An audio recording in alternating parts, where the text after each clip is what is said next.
ஏன் அன்பு செல்லுமே, யாராயினும் உன் மனதை ரணப்படுத்தி பார்க்க செய்யும் சிறிய செயல் சொன்னாலும் நீ அதை கண்டு கொள்ளாதே. அவர்கள் சொன்னால் அது உண்மையாகாது. அதனால் நீ அதை கண்டு கொள்ளாதே. உனக்கு பக்கபலமாக என்றும் நான் இருக்கிறேன். உனக்காக எல்லாம் வெற்றியும் தேடி வரும் என்று நான் சொல்கிறேன். உன் துணையாக நான் நிற்பேன்.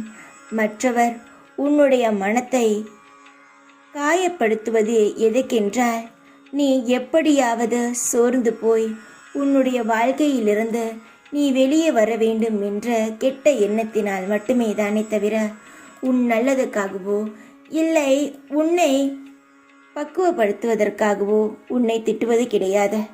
உன்னை ரணப்படுத்துவதே உன்னை எப்படியாவது உன் வாழ்க்கையிலிருந்து கீழே தள்ளத்தான்.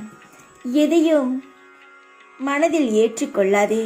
மனம் என்பது எல்லாவற்றையும் உடனேயே எடுத்துக்கொள்ளும்.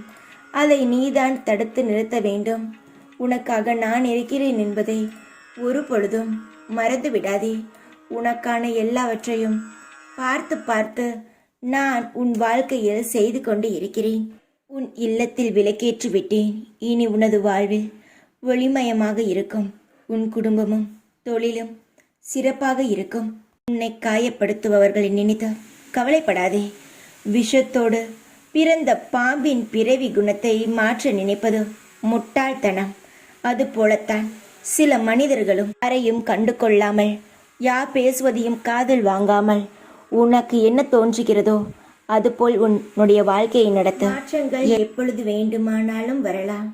உன் வாழ்வில் நீ நினைத்து பார்க்க முடியாத அளவுக்கு உன் வாழ்வில் அதிசயங்கள் நிகழப் போகின்றது. அதை பார்த்து நீ ஆனந்தத்தில் மனம் மகிழப் போகிறாய். உன் வாழ்க்கை ஜெயிக்கும். நீ நன்றாக இருப்பாய். நல்ல எதிர்காலத்தை பெற்று வாழ்வாய். என் பரிபூர்ண ஆசீர்வாதமும் அன்பும் எப்பொழுதும் உண்டு. உள்ளத்தில் உண்மை உள்ளவன் ஒரு பொழுதும் தோல்வியடைய மாட்டான். நம்பிக்கை உள்ளவர்களுக்கு நான் என்றும் துணை நிற்பேன். தைரியமாக இரு. எப்பொழுதும் உன் கூடவே இருப்பேன் நான். ஓம் சாய்ராம்.